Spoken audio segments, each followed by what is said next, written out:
Hi, welcome to the Marketing Minute. I'm Becky Amble, and I want to share with you some trend information. As a futurist, I love trends, so if you do too, then follow along. I'm going to share some things that are written here, so they will be things I'm going to kind of pull off the paper. Anyway, a lot of things have changed, we know, since the virus hit this spring. And prior to that, there was a study done by the Pew Charitable Trust organization that was wrapped up last fall, and it showed that a lot of people were not doing mobile payments. They just weren't comfortable with it. They preferred to use debit card, credit cards, or cash. Well, after the virus hit, that has shifted dramatically to now the majority of people in America, 51% in fact, are using touchless payment methods.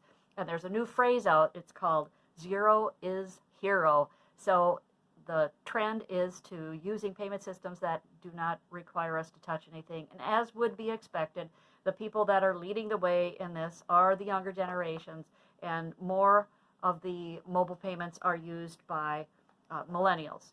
I also want to share another trend that is a little bit disappointing, and this trend is from 1989 to 2016, so not necessarily reflecting an impact by the virus, although I'm pretty sure it's gotten worse. So it has to do with people that are over 65 years in age and debt.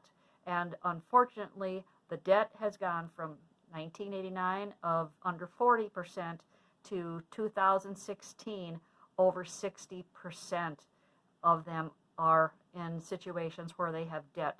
And that's not a good situation. Anyway, that one, if you find that interesting, you can dig into that. Another point, the last one that I wanted to share with you, is that millennials were busy buying houses prior to the virus.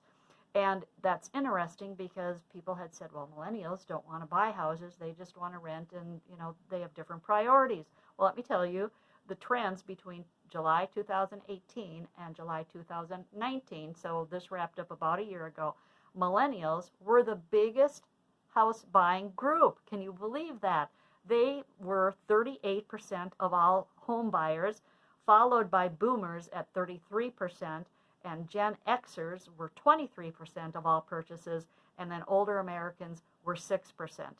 Now, a lot of this stuff has gotten shaken and upside down since the virus has hit, and millennials have reduced their activity in the home buying market. So just a couple little tidbits I wanted to share from some of my research with you, and see if it's something that you can use.